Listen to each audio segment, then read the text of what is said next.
Welcome guys for our talk today. Today we're going to talk about how to improve Postgres monitoring and observability with Percona monitoring tool, PMM. So I'm Charlie Batista. I'm a Brazilian that actually lives in China. I'm living in China for a couple of years now. So I work with Postgres and database for over 20 years. And one thing that we always care about is performance, right? We try to understand why the database is performance well or not performance well. And this is what we're trying to understand today. I'll be delivering this talk with my colleague, Agustin Galego. You can introduce yourself. Hi, everyone. My name is Agustin. I work as a senior support engineer at Percona. I've been working in the past 8 years there. And yeah, as Charlie mentioned, we are always very worried about getting the best out of our servers. Our customers do use PMM a lot and very successfully. And this is one of the main tools that we use to diagnose issues, both like root cause analysis and ongoing performance issues. So back to you, Charlie. Okay, thanks, Agustin. So what is our agenda for today? What we're going to talk today? So we're going to try to explain a little bit what's PMM. So that's going to be a short talk. We're going to show PMM interface, how we use PMM for analyzing queries, and what we can get out of those, and what are the OS metrics that PMM can deliver as well, how we can get them. And we're going to go for some metrics on Postgres and how we can extend PMM. One of the major points that we're going to show you guys about PMM is its extensibility. There's a lot of information that you might not find, or information that you have or you would like to have, and you don't find out there on a couple of tools, or even you don't find on PMM. So that's pretty easy. We're going to show how we can extend them and add those new metrics. And by the end, we're going to try to compare PMM with other tools. We're going to show there are many other tools out there, and we're going to see what they have, what they don't have. So why we need an extra tool for monitoring. And we hope we have a couple of questions by the end. So let's start with a bit of a basic introduction on what is PMM and how it's built, so that when you want to install it and when you want to use it, you will have a better time doing it. So PMM is actually a set of tools that we build, we integrate together, and we offer as a package, with the main focus of it being its ease of deployment and ease of use. So this is all happening in the background, right? You will never need to know that on that Victoria Metrics or Prometheus or ClickHouse or even Postgres, because we use Postgres for the backend for storing configuration. You won't need to know that they are there, but it's good for you to do so you can troubleshoot better and be more familiar with the tool. So the easiest deployment here is Docker for the server, and then RPMs or devs packages for the client. So let's talk a bit about the architecture behind PMM. It's a typical client-server application, and we always suggest you to use the PMM client to run as a package inside the database server you want to monitor. This will give you the benefit of having OS metrics that Charlie is going to show you, and of course the database metrics. If you don't have the possibility, we have many customers, of course, using RDS, or if you don't have the possibility to install packages, we also have the remote metrics collection available that unfortunately will only get you database metrics, right? So if you can, install the PMM client packages, otherwise there are possibilities. So this is the basic architecture diagram on PMM server. and how it communicates with PMM client. What we need to know is that on the client side, our main interface for managing the client itself is PMM admin. We are going to use commands like PMM admin list, PMM admin add, etc. to check and to add new services. And then on PMM server, you wouldn't typically need to do anything except when troubleshooting. You can get all the logs in a zip file for you to check. So let's quickly go to the last introductory topic, and that's its interface, how we are going to show you the data and what data we have. So it's important to understand that there are 3 levels of depth here. Metrics, the metrics being, of course, the atomic measurement and the points in which we are going to be more focused on. But in PMM, as already mentioned, we already have things bundled so that it's very easy to use and to understand, right? So we work a lot in the graphs that are available and the dashboards, because metrics, as you can imagine, there will be hundreds of metrics, and it's sometimes a bit easy to get lost trying to figure out which ones we need to use for our daily operations or for any problem in particular we want to diagnose. So dashboards are, we try to do them as a consistent view of a subsection of the problem, be it the OS metrics, or be it for instance, what we're going to see, the PostgreSQL instance summary, etc. In them, if we kind of zoom into the metrics, we will have graphs, which are, of course, groups of metrics that are coherently added together, and then we have the atomic measurement of the metric. So this is the home dashboard. If we scroll down, you are going to find out that you have a quick summary report on your environment. So all the nodes that you currently have monitored are going to appear here. And then we will have these fast, let's say, way to access dashboards in the side pane.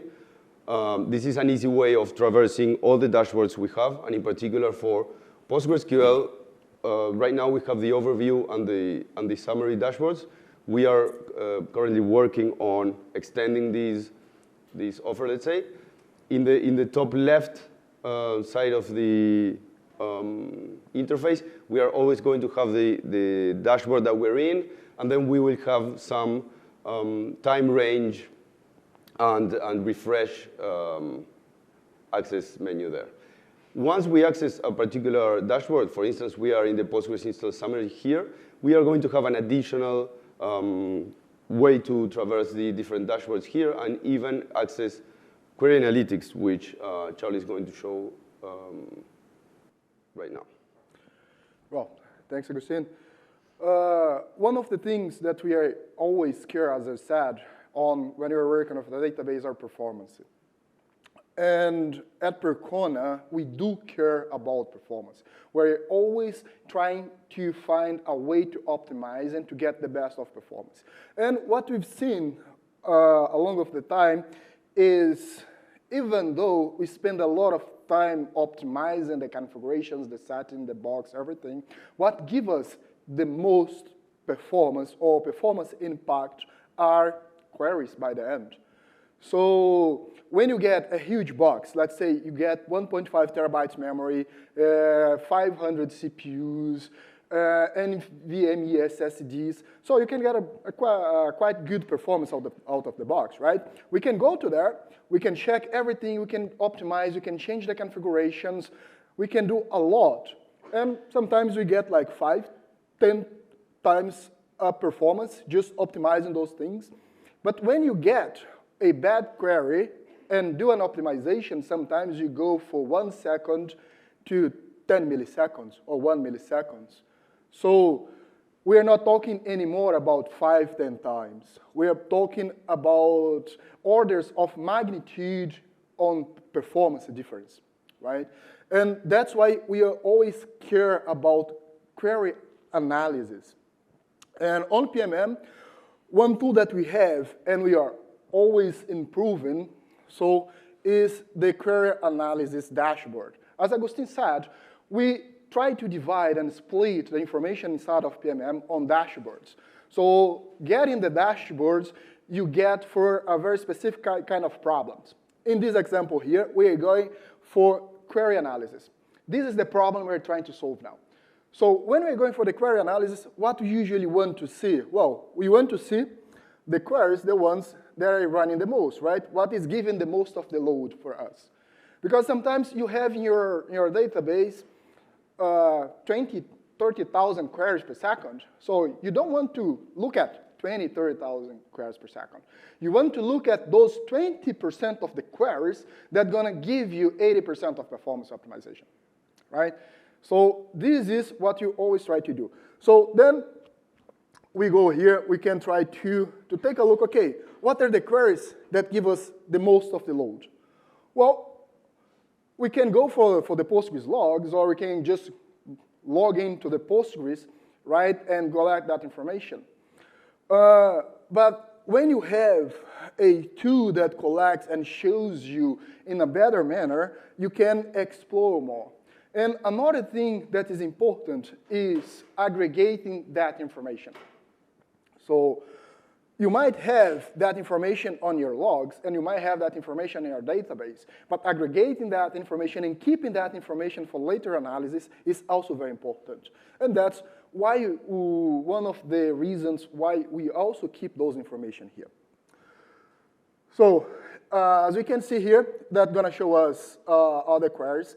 On the left side here, we can just tell PMM, look, I don't want to take a look on all my instances because I can have like 100 instances here. So then I'm going to get a really busy dashboard. I just want to take a look on my primary, for example.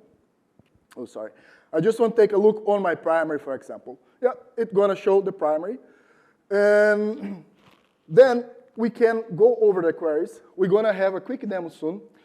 And most of this information we can get out of the box when we have the pgstat statements from Postgres. So a lot of those informations, they're being collected for pgstat statements. So if we're going to use the query analytics, we need to have that pgstat statement installed on Postgres. So you're always collecting that and pushing from Postgres to the PMM. As I said, we're always trying to improve, right? And this is one way that we're trying to improve. At Percona, we're developing this new tool that's pgstat monitor. So it's an extension that's built on top of pgstat statement, but we are adding a couple of new features on pgstat monitor. And some of them are really valuable. For example, if you go on the bottom here, we can see that we're going to have now a histogram. So you can see the time distribution of the query that you are inspecting and analyzing here. You can see from the histogram if you can, like just in visual mode, if you can improve or not, or if it's easier to improve or not. So we also capture and keep time interval grouping. So we are grouping those queries, because sometimes you have a query that runs pretty fast. Like 9% of the time during the day, it's running the milliseconds. And then suddenly, it's just start performing 1 or 2 seconds, right? So maybe the query is not the footprint. It's being affected for something. So if you have the time interval grouping in the histogram, you can say, okay, yeah, that query from time to time is not performing well, but it's probably not our footprint. It's something causing that queries to go really bad, and that's why you're collecting those informations. So this is another extension that we're building. We're still building. It's still on beta. And one thing that we always highlight at Percona is all the tools that we have and tools that were built, they are open source. So we can go for the GitHub and get the code. If you want to contribute, we're glad to have everybody that wants to contribute and add or fill a bug or create dashboards for PMM, for example. So they are all open source, and we keep them all open source at Percona. Just an example here for the pgstat statement. This is what I was telling. So we can have here a histogram of those information. And shall we put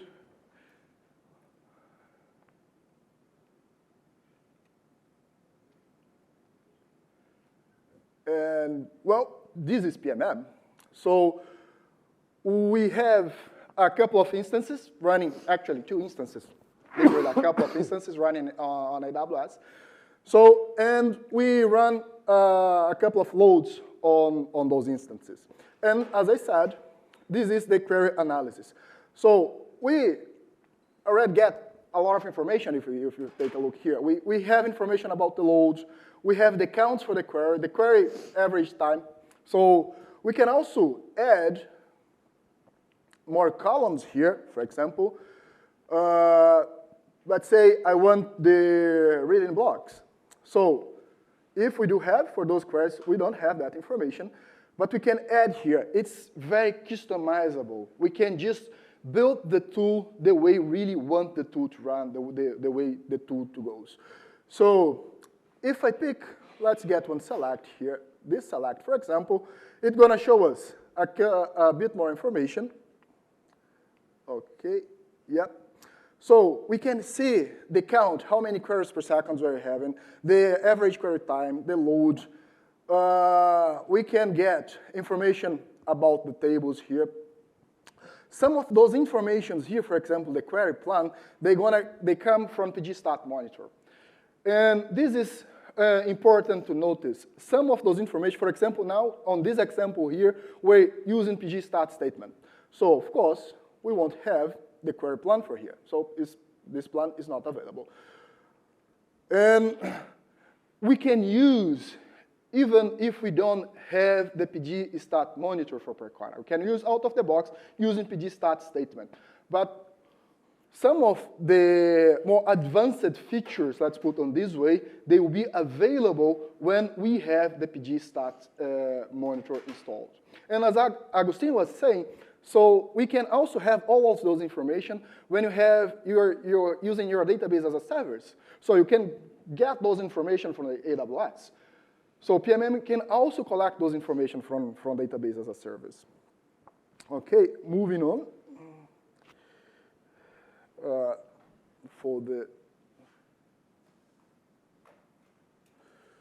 Oh, thanks, Agustin. Yep. Yeah, that was kind of the live demo. So another point, and that's why we put on the second here, is we also need to get some OS metrics, right? So it's very important. Even though, as I said, sometimes we don't get the best optimization, or we don't get so much performance when we're checking the OS metrics, we need to understand what is our load. So this is very important to understand how you can optimize your database. You need to understand how your database works. What is a normal load? What is an overloaded? And there are a lot of symptoms that we can check here when we come to the box itself, when you come to the OS itself. And one information that I really love, that I really like to take a look is to see what I have on my box. So, and this is what we get here. This is a textual information from my server. If I go for this textual information here, I'm going to have just a footprint of my server. I know that my server has 128 gigabytes memory. So I know that I have 32 CPUs. And I can clearly see here that I have a probably problem on my configuration. Well, I have swappiness of 60. What is this problem? And guys, is this like a huge problem? Probably like have swappiness at 60? Anybody? Robert? OK, all right. So a lot of people, a lot of admins, they think it's not good to have swap, right? It's a bad problem to have swap. So I have a different take. Swap is a friend, it's not an enemy. High usage of swap is a problem. So when your database or your box or your application server is starting to swap too much, then yeah, you definitely have a problem. Yeah, a mic. We have a microphone. Yep. Now that you finish your coffee. Well, it started. Okay. All right. I can tell you from my own experience, effective cache size can be overestimated. Swap saves your butt. Yeah, swap can literally save your butt. As I was saying, a lot of people, they think, okay, I'm going to disable the swap. I won't have any swap. What happens if, for whatever reason, your database runs out of memory, your box runs out of memory? Well, usually, the database on that box is the guy that's using the most of the memory, right? So what the kernel does, the kernel is going to, okay, I'm going to get killed. I'm running out of memory. So I need to kill somebody before I get killed. It's going to check who is using the most of the memory on the box. Who is using the most of memory? Well, our beloved database. The kernel is going to go there and just kill the database. If you had swap in that circumstance, the kernel could say, oh, okay, yeah, again, I can push some to swap. The database is going to slow down a lot. We're probably going to get a lot of alerts. The client's going to complain for, look, my query is now taking a day to run. So then you have a day to go there, check what's going on, and fix the problem on your database server. As Robert said, the swap might save you a butt, right? And this is just one example. Swap in is not a problem. Like if your kernel is putting a lot of things to swap, it's because those things are not being used. Swap out, when it's reading from swap, it's a problem. So, and that's why here I can tell that swappiness of 60 might be a problem for our configuration. We want swap, but we don't want to swap too much, right? So the swappiness is how likely your kernel gonna swap. So it goes from 0 to 100. The higher the value, the more likely your kernel gonna swap. It's good for your desktop, for example, because, well, you don't want to have your RAM used by everything. And sometimes your desktop, your kernel, just put something to really swap for your browser. So it's a good thing. But on the server, you want to use all the bit of memory up to the last drop of juice of memory until you get swapped. That's why we always recommend to have swappiness at 1. But why no 0? Well, some kernels, they have problems, some bugs. Some of them have been fixed. But when you use swappiness of 0, it has a high chance that you won't swap and you're going to get killed from the kernel, the database. Well, this is just one of the information, as I said. So we can go here. We can have like CPU saturation, memory issues. For example, if I go here, well, I can tell that my server was not doing anything from the last couple of minutes, and then something just happened, and I got to use here a lot of CPU, right? So when I understand and when I know my server, I can tell that if it's a problem or not. Well, my server maybe like have some season connections, so from time to time I have some peaks, or may not. We may be under attack, right? So if we always run on the certain number of usage, and then you just have some spikes, well, some things might be wrong. And we can also tell if, for example, I have a CPU-bound server here. In my case, I have most of the situations here, my problems, are because I don't have enough CPU. And the explanation of that is because my data set fits entirely in memory. So because my data set fits entirely in memory, I won't have much I/O problem. If I don't have much I/O problem, I'm going to stress memory and CPU, right? So I know my server because I can tell visually what is going on my servers. So it doesn't mean that I need to be looking at those graphs, at those informations every single day. But they're very useful to let me understand what's happening on my server and let know when I have a problem. And when I have a problem, I can just tell, okay, yeah, I have some spike on context switch. Well, if I have some spike on context switch, I probably have too many connections on my server.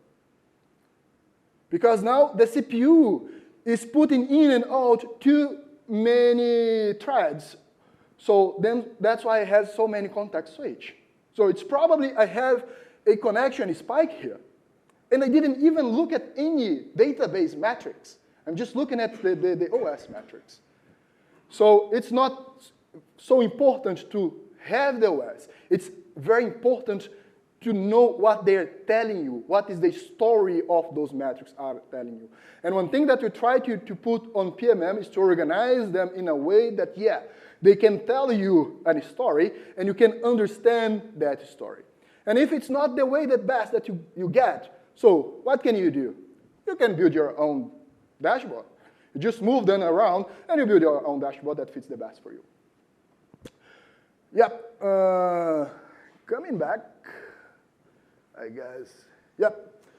Now we have some Postgres metrics as well. Thank you, Chino. Okay, so let's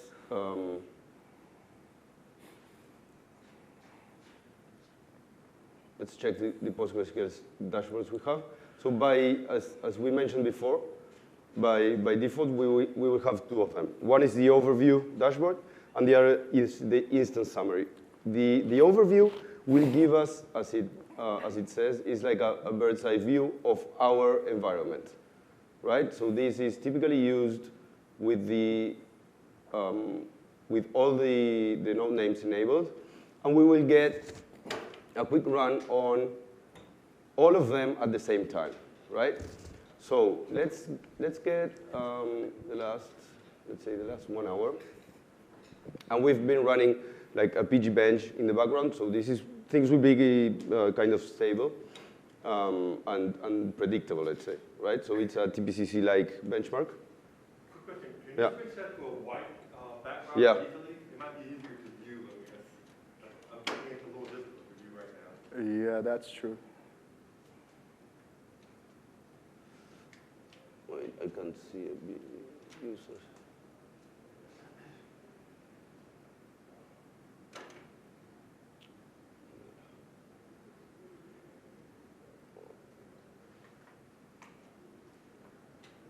Yes. Light, yep. Save.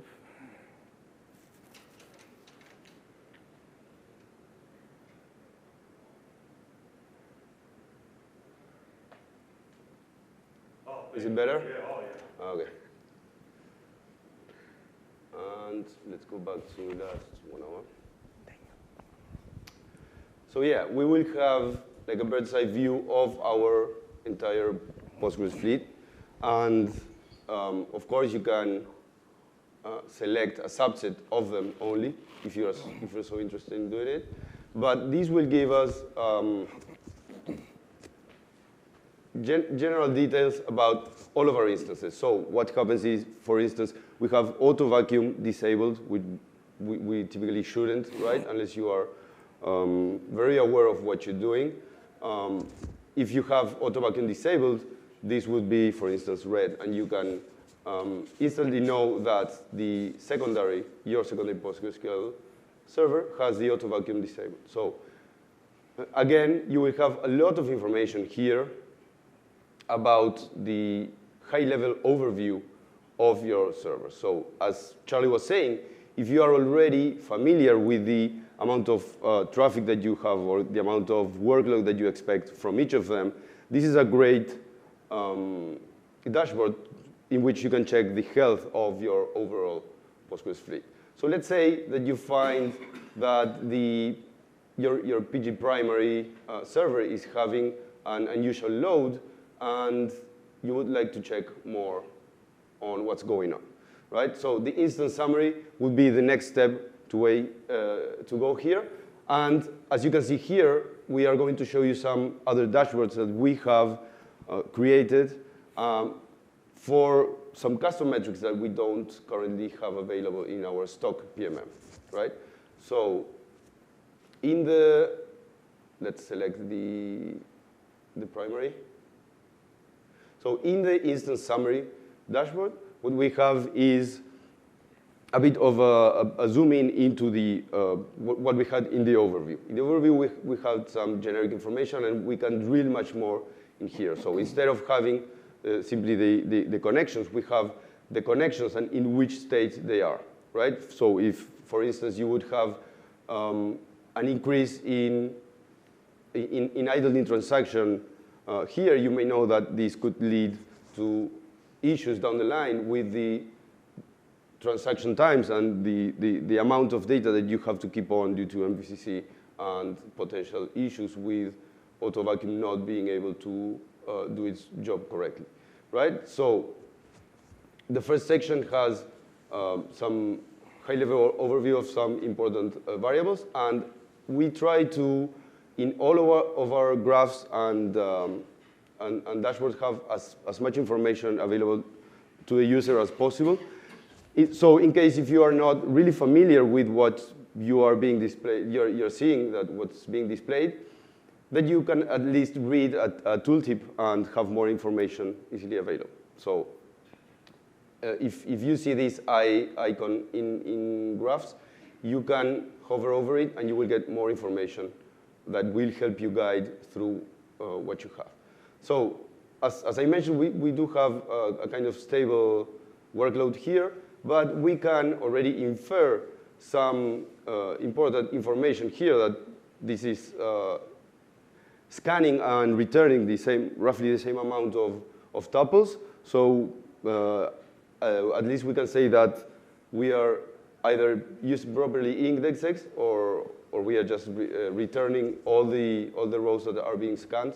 So the query optimizer is doing its job correctly. And then we have subsections that already give us tips on which are the graphics that are going to be shown. So number of transactions, as we would expect, temporary file usage. And then deadlocks. Conflicts you would have only on secondaries. You have the amount of deadlocks and the logs. So again, as Charlie said, if we see that at some point the number of logs starts to increase as to what we expect, we can dig in deeper, right? And another interesting functionality here is, let's say, that we find this area to be problematic because of the metrics we are seeing. We can zoom in into it, and we will get a more detailed level of information displayed, right?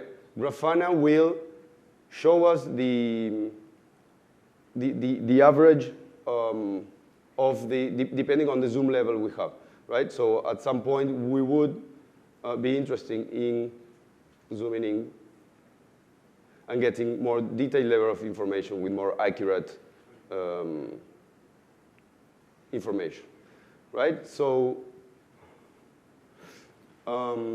following, this is, like I mentioned, the instance summary for one of our particular servers. And what we can do, if we need information that is not being presented here, we can extend PMM very easily. And this is one of also our main focus behind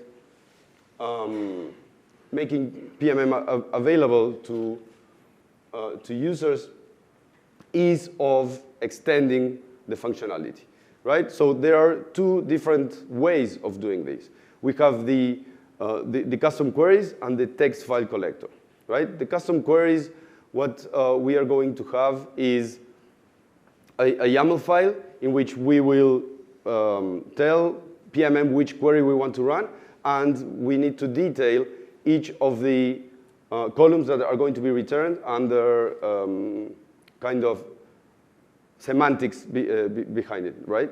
And then we have the text file collector, which is a much more powerful tool, but it's also more complex to set up. So in this case, what we are going to give PMM is just a text file in Prometheus exporter language output that they expect to parse, right? So in PMM, we have 3 levels of metrics resolution. That's high, medium, and low. Typically, high would be every 5 seconds. You can go down as much as to every 1 second. And then medium, I think it's 10 seconds by default, and low, it's 1 minute, right? So if you don't expect the metrics to have a lot of variance, you can use the low resolution time. And if you expect otherwise, you can use a higher. So the custom exporters will also be defined by the levels of metric resolution. Okay, so this is an example, and we are going to show some other ones, but this is one we created for being able to correctly size the max wall size configuration variable, right? So as you already know, we have the checkpointer timeout here is 5 minutes, right? So typically, if the wall size is correctly dimensioned, you would only get checkpoints due to timeout, right? If you don't dimension it correctly, you may have unnecessary checkpointing before time. So I don't see the times here, but for sure this is 16 and 18. So this is 2 minutes, and we have the checkpointer running like 5 times between these 2 minutes. We expect it to run only once per 5 minutes, which is the checkpoint timeout. And what we see here is that, okay, our max wall size at that time was 1 gig, but every 5 minutes we are writing roughly 7 gigs. So that points into the direction of the wall size needing an increase in size. So what happens when we increase it? In here we changed it to 12 gigs, and what we expect to see happen. So we don't see any checkpointing activity for 5 minutes, and then at the timeout, when the timeout kicks in, you get the wall flashes that you expect. Okay, so this is something that we added with the text file collector.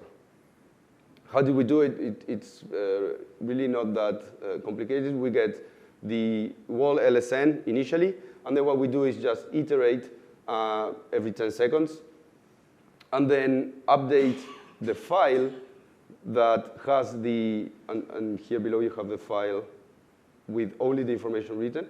So this is the Prometheus, let's say, language definition of how a metrics file should look like.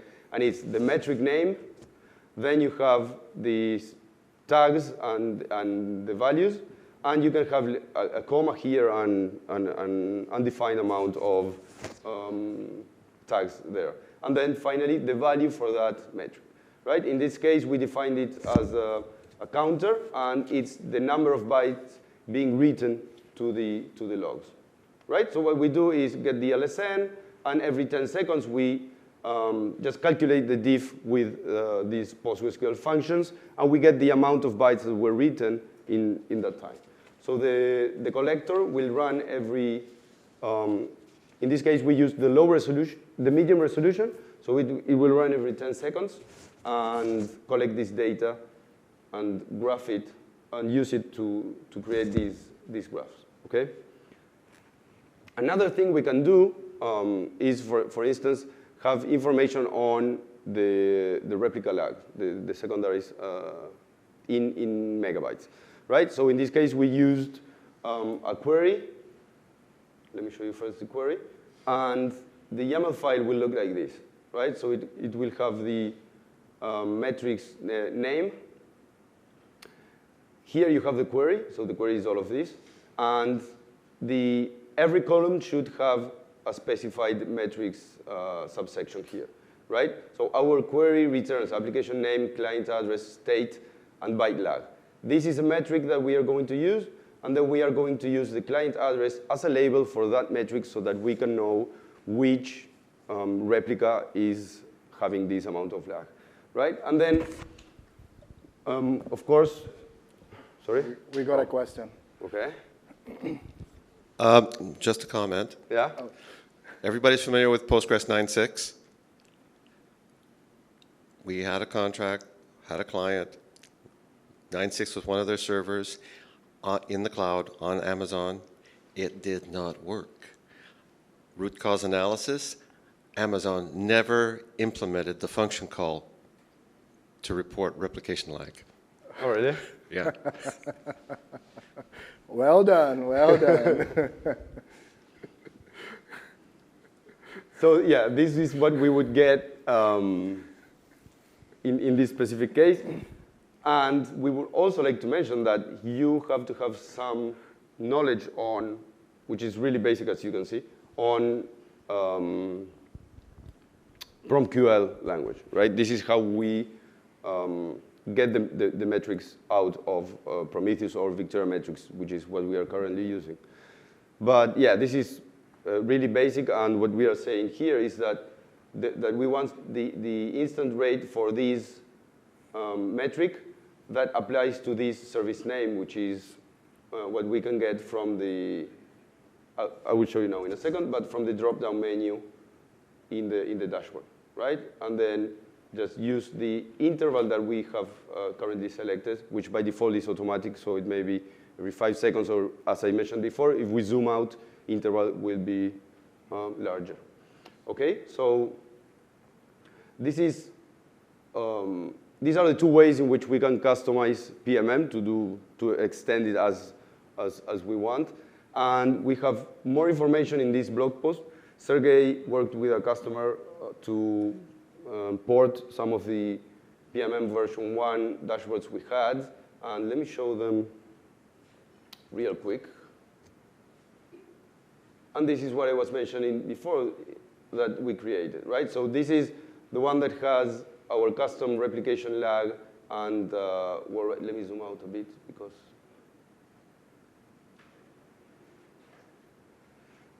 Okay, and in this case, we added also the wall writes as an additional graph there.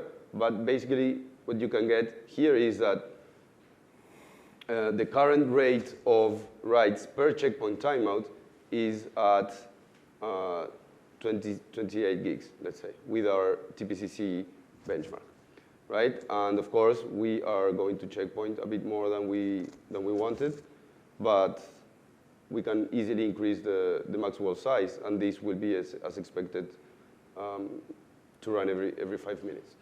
We also did a proof of concept on adding some information on table bloat, because we were having some issues with a customer in which the vacuum was not being able to run due to long transactions being transactions being open, and they were having they wanted to detect in which tables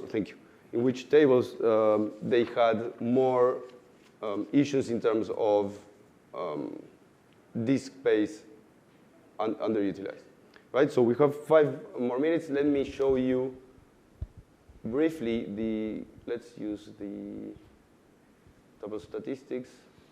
And in here we can have information on, I mean, check the last 2 days, some more interesting parts here. So we can have information on in-depth per database tuple information, right? And this is all with the added customizations that I mentioned in the blog post, right? So there is really a lot of power into what you can get out of PMM, even if you find that there is no support for what you want in our stock deployment. You can really extend it as you want, and we are glad to even take in those extensions you create, the dashboards you create, the custom exporters, and we can even merge them with what we have upstream and make those available for future use. So let's go back to the slides and briefly discuss what other tools we have. Well, yeah, that's a question that has always been asked. Why we need a new tool, right? Because definitely there are other tools there.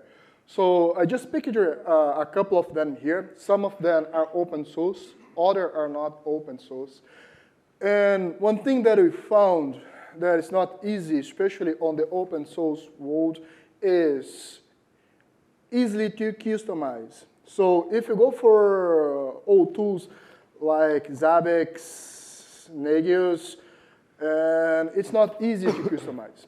So they are not really focused on the database, most of them. They're just generic tools. They don't have a huge focus on the database. There are some of them that are awesome, actually. So you can use Nagios or Zabbix to monitoring your whole park, network, and all these kind of things. They're really powerful. But when it comes to get details into your database, it's really complex. It's really complicated. Sometimes you really need to use 2, 3, or 4 tools. Sometimes you need to use pgdash and pgadmin to grab some information. You need to go to the database to collect other informations. And one of the main ideas about PMM is to have all the insights that you need from your database, from your servers, from your infrastructure in the single tool, and that is open source. This is a core about PMM and about Percona. We are open source. So our tools, they're open source. As Agustin said, we are glad to get collaboration. If you find something that you need and it's not inside of PMM, and if you want to take a step further and build that dashboard, we're glad to put on the mainstream. If you don't have time, or if you think, well, that's my trouble, you can just, okay, email me. If look, I think this information would be very useful if you could get on PMM. Yeah, we definitely will take a look at that. We're definitely going to spend some time and add in and be able for more collaboration and to the whole community. This is one of the main differences from PMM and all the tools that they're out there. We do have some awesome tools. Some of them, the paid tools, they're really good. They're really good. I've been tried in a couple of them, and they give a lot of insights. But they are not open source, right? It's not only the problem to be paid, because, yeah, well, if you have a good product, and if you need, well, it costs money, right? So you need to get paid.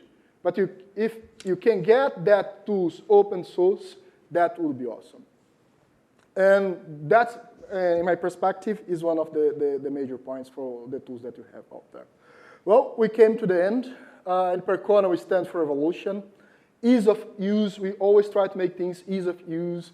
And we stand for freedom, as always say here. So we are open source company. All our products you can find on GitHub. They are open source. And we do believe that Percona and Postgres, we are really better together. Well, we're hiring. We are passionate about database. We do love Postgres, but we also have out there other flavors of database. And we are in need of developers, DBAs.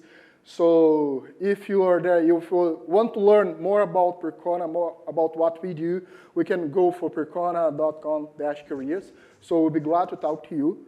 And thank you. Questions? I hope you still have 1 minute or so, right? I think we can squeeze one in, yeah.